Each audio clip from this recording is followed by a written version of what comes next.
Soit tous plus compétitifs les uns que les autres, ça n'arrivera jamais.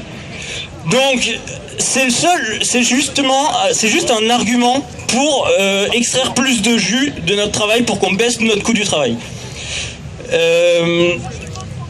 Ensuite, parfois on a l'impression que l'État il peut plus rien parce que il a plus les moyens. Il y a la politique monétaire qui est à la BCE, il y a la politique budgétaire qui est dans les traités, il y a la politique industrielle, c'est pareil dans les traités, on peut plus l'utiliser.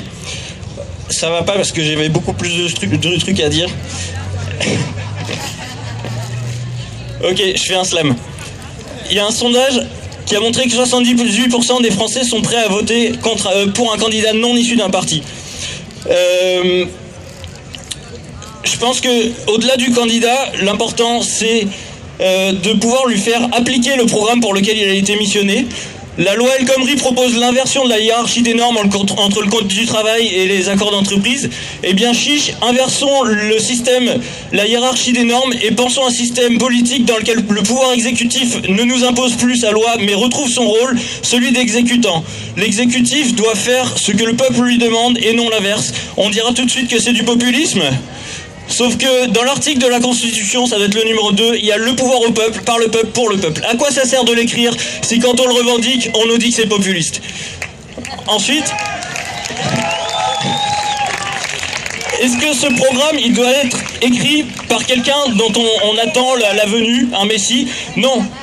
Il faut l'écrire nous-mêmes. Comme en 45 avec le Conseil national de la résistance, je propose qu'on fasse des assises nationales de la résistance et qu'on aille les faire un petit peu partout en France et pas seulement ici. Il va falloir que tout le monde discute avec tout le monde dans les campagnes, dans les villes. Est-ce que je peux avoir une minute de plus? Non. Ouais. 30 secondes. Ça a été beaucoup proposé d'aller faire des assemblées dans les banlieues. J'ai entendu les banlieues populaires, mais je propose d'aller en faire dans les autres banlieues, celles de l'Ouest, à Neuilly, à Versailles. En fait, quand on a beaucoup à parler, le mieux c'est de s'intégrer dans une commission. Là, on parle longtemps, tout le temps, et en fait, à la fin, on devient modérateur parce qu'on n'a plus envie de parler. Donc, j'appelle Fatima. Vous proposez une convergence des luttes au-delà de la frontière nationale, un moment de solidarité internationale, parce que nos sœurs polonaises vont affronter une loi radicalement contre toute forme de droit à l'avortement. Je vais d'abord essayer de vous convaincre que ce qui nous semble très loin peut très vite s'approcher de nous. Comme le disait Simone de Beauvoir, il suffit d'une crise qui s'approfondisse et on s'en prend tout de suite aux droits des femmes et notamment aux droits reproductifs des femmes. Et en plus, les crises économiques s'accompagnent très souvent d'un retour vers le conservatisme et les mouvements d'extrême droite. Qui l'eût cru qu'en 2014, les femmes espagnoles allaient risquer de perdre leur droit à l'avortement, et on a su en France faire une très grande manifestation de solidarité avec nos sœurs espagnoles, et elles ont été épargnées.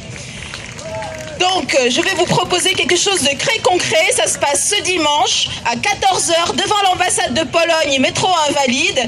Et pour vous donner une idée de cette loi perfide qui est en train de les menacer, l'avortement sera interdit pour les survivantes du viol et les mineurs qui seront obligés de mener à terme leur grossesse. Les femmes mises en danger de mort par leur grossesse n'auront pas la possibilité légale d'y mettre terme. Une fausse couche pourra être pénalisée pour meurtre fœtal qui va entrer dans le code pénal. L'État aura le droit d'outrepasser les droits constitutionnels d'une personne pour protéger un enfant non né. Les tests prénataux amenant à un faible risque de fausse couche seront interdits et les médecins qui les pratiquent pourront être poursuivis au pénal.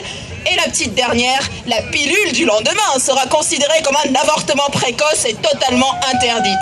Donc je vous donne rendez-vous dimanche, 14h devant l'ambassade de Pologne, solidarité internationale et solidarité féministe. Arthur ? Il y a plein de choses qui sont assez intéressantes ici. Pour me présenter vite fait, si ça a un intérêt, je me considère comme un militant antisécuritaire depuis 10 ans.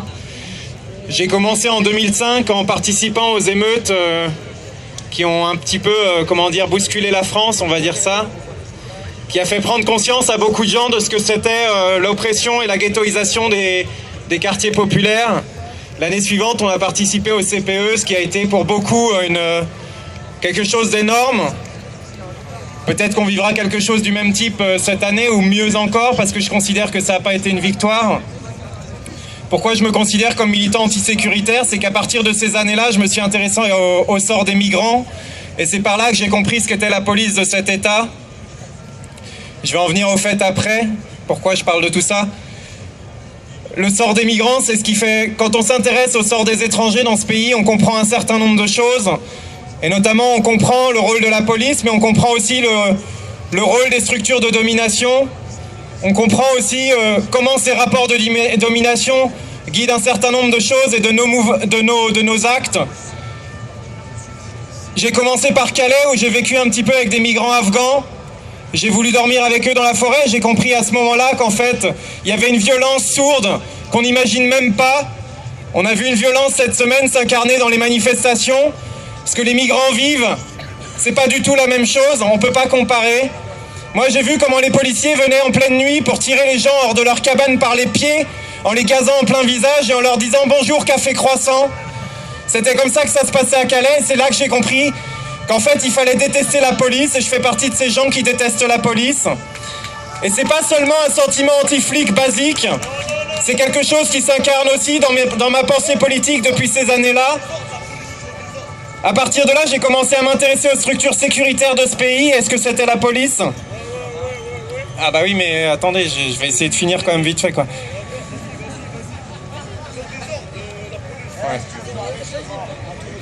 Ouais. On est quand même... On parle ici, voilà, je vais aller droit au fait. Je trouve qu'ici, il y a une énergie extrêmement positive, il y a quelque chose qui est vraiment très fort, mais en même temps, moi, je me pose beaucoup de questions, j'ai beaucoup d'inquiétudes. On parle ici de constituantes. On a des formes d'organisation qui sont... Au début, il y avait des cercles, il y avait un cercle concentrique, où les gens étaient autour du même cercle pour discuter. Ça prenait la forme, effectivement, d'une forme d'agora. Aujourd'hui, on formalise les choses pour les rendre plus fluides. On fait des commissions, on organise les choses, on démocratise les choses, on parle de constituantes. Moi, ça me fait peur. Ça me fait peur. Moi, j'aurais plutôt envie qu'on aille vers quelque chose qui ressemble davantage à ce que font les Kurdes, qui s'appelle le confédéralisme démocratique, qui est inspiré du communalisme libertaire. C'est une manière de s'organiser en dehors des structures de domination, ou en tout cas en essayant de les abolir. Et je pense que c'est extrêmement important. J'ai envie que ce mouvement-là il soit subversif. J'ai pas envie que ce soit quelque chose qui donne naissance à une nouvelle république, à des nouvelles structures de domination. Et ce que je voudrais dire avant de finir, c'est ce que j'ai essayé de faire depuis 10 ans, c'est de tuer le blanc qui est en moi, de tuer le colonialisme qui est en moi. Et je pense que si on fait pas ça, on n'arrivera jamais à rien. Voilà. Merci. Alors, déjà, la télé debout, me dit-on, vient de commencer à